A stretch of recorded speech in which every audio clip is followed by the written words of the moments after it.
Mon Seigneur et mon Dieu, je crois de tout mon cœur que tu es ici, que tu me vois, que tu m'entends. Je t'adore avec profonde révérence, je te demande le pardon de mes péchés et la grâce de faire avec profit ce moment de prière. Marie, ma Mère Immaculée, Saint Joseph et mon ange gardien, intercédez pour moi. Réjouis-toi, le Christ est ressuscité. Nous voyons aujourd'hui une des apparitions du ressuscité, comme dans tous les évangiles qui suivent la résurrection, et spécialement dans cette octave de Pâques. Et c'est une des apparitions les plus sympathiques et les plus émouvantes que nous pouvons lire. Elle a la saveur d'un récit vivant. Et Saint Jean, qui nous la raconte, en a été le témoin direct. C'est peut-être pour cela qu'elle a cette vivacité. Jésus est sur le rivage du lac de Galilée. Les apôtres sont dans la barque et n'ont pas reconnu le Seigneur. Ils sont fatigués, ils ont travaillé toute la nuit, les apôtres, et en plus, ils ont le moral un peu dans les chaussettes, car la pêche n'a pas été bonne. Alors, Jésus les interpelle en les appelant « Mes enfants, n'auriez-vous pas quelque chose à manger ?» Et il invite les apôtres à lancer les filets, à droite. Alors les filets se remplissent, et Jean s'écrie « C'est le Seigneur !» Alors Saint Pierre se jette dans le lac pour aller retrouver Jésus. Les filets se remplissent miraculeusement, et c'est comme un clin d'œil de Jésus, c'est comme sa signature. Alors c'est pour ça que Saint Jean l'a tout de suite reconnu à ce moment-là.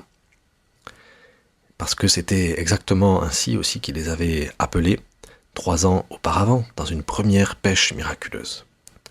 Alors il y a autant d'interprétations possibles que de pères de l'Église et de commentateurs de ce passage de l'Évangile. Les saints ont redoublé d'imagination pour interpréter chaque élément de cet épisode extraordinaire, cette apparition de Jésus sur le rivage. Alors, les symboles les plus communs sont les suivants. La barque est certainement l'Église, la mer est le monde dans lequel les apôtres sont lancés, le rivage où est Jésus, c'est le ciel, et les poissons, ce sont les âmes à sauver. Mais de toutes ces interprétations, peut-être il y en a une qui est la plus convaincante, et aussi la plus simple.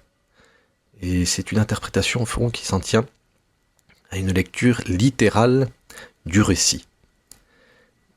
Et elle consiste en cela. Jésus survient dans la vie des apôtres au milieu de leur travail professionnel. Ils sont en train de pêcher, ce sont des pêcheurs. Et les apôtres ont trouvé et retrouvé Jésus dans leur travail quotidien. Effectivement, c'est quand nous lisons ce passage de l'Évangile, ce qui peut aussi nous sauter aux yeux.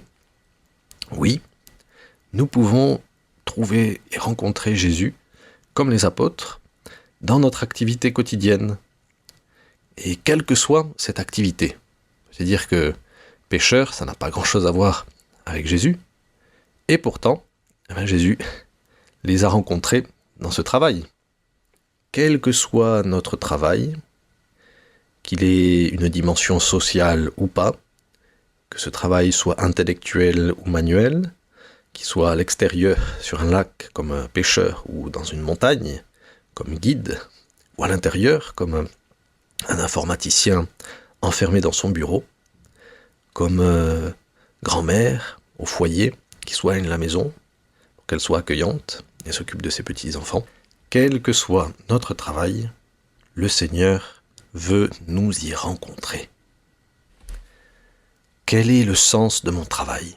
Beaucoup de personnes se posent cette question. Des personnes qui sont bien avancées dans leur vie professionnelle et qui se remettent en question, mais aussi des jeunes qui, après avoir décroché le travail de leurs rêves, eh bien, tout d'un coup plaquent tout pour faire un travail qui a plus de sens à leurs yeux. Je me dis que c'est une question extrêmement bonne que de se poser le sens de son travail, mais on oublie parfois cela, que ton travail a un sens du moment qu'il est honnête, simplement parce qu'il est un lieu où tu peux rencontrer Dieu, si tu le cherches. Alors comment trouver le Seigneur dans notre travail ? Eh bien, c'est Saint Jean qui nous le montre.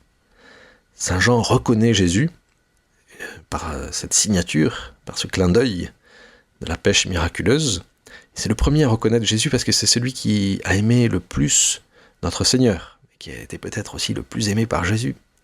Donc c'est l'amour de Saint Jean qui reconnaît le Seigneur et qui s'écrie « C'est Jésus, c'est le Seigneur » et qui se lance certainement avec Saint Pierre. Alors si nous mettons, nous aussi, de l'amour dans notre travail, si nous l'offrons à Jésus, si nous essayons de voir d'autres Christ aussi dans les personnes qui nous entourent, dans nos collègues, nous rencontrerons Jésus. Il sera sur le rivage de notre vie professionnelle. Si nous mettons de l'amour, si nous faisons notre travail par amour, nous pouvons transformer ce travail en une offrande que nous proposons au Seigneur, comme le prêtre qui offre le pain et le vin, et nous pouvons le transformer en quelque chose de divin, dans le corps du Christ, dans le sang du Christ, comme le prêtre transforme le pain et le vin durant la Sainte Messe. Alors, notre travail est très analogue à une messe, même si c'est différent, bien entendu. Il y a une analogie possible, une comparaison qui peut nous aider aussi à comprendre cette offrande que nous faisons à Jésus. Ton travail a un sens qui se rattache aussi au temps pascal dans lequel nous sommes. Et Jésus est apparu aux disciples, aux apôtres, dans leur travail après la résurrection. Comme s'il y avait un autre message, en plus de celui de pouvoir rencontrer Jésus dans ton travail, il y a quelque chose de plus grand encore dans ce temps pascal que nous pouvons découvrir dans notre travail. Jésus est ressuscité. Il est ressuscité un dimanche, le premier jour de la création, pour refaire toute chose nouvelle, pour recommencer d'une certaine manière la création. Parce que Dieu son Père avait créé le monde un dimanche, Jésus, le Fils de Dieu incarné, va recréer le monde, le remettre sur de bons rails, un dimanche. Ce n'est pas un hasard si nous avons lu le soir de Pâques le récit de la création. C'est une explication certainement du début de l'existence humaine et du projet de Dieu sur l'humanité, mais c'est surtout une explication de ce que Jésus-Christ est venu faire sur terre. Il est venu pour faire toutes les choses nouvelles en lui. Et alors, quand le Seigneur apparaît à ses apôtres, ressuscité, recréé, il nous invite aussi à participer à cette recréation avec lui. Et les apôtres, les premiers chrétiens, ne s'y sont pas trompés quand ils ont commencé à célébrer le Christ ressuscité le dimanche, pour recréer avec Jésus toutes choses nouvelles. Beaucoup de premiers chrétiens venaient du judaïsme. Jusque-là, jusqu'à Jésus, ils avaient fêté le sabbat, le samedi. Et maintenant, ils ont déplacé leur louange au Seigneur, leur culte principal à Jésus, ils l'ont déplacé le dimanche. Dieu le Père, dans la Genèse, nous impliquait dans le travail de sa création quand il nous mettait sur terre pour que nous travaillions la terre. Et maintenant, Jésus nous implique aussi dans cette recréation en lui, en nous disant « jette les filets », comme il a dit à ses apôtres, « travaille dans ce monde qui est bon ». Un grand philosophe du XXe siècle, Étienne Gilson, disait ceci: « On dit que ce fut la foi qui a construit les cathédrales du Moyen-Âge. D'accord, mais ce fut aussi la géométrie. » Effectivement, la foi va avec la géométrie.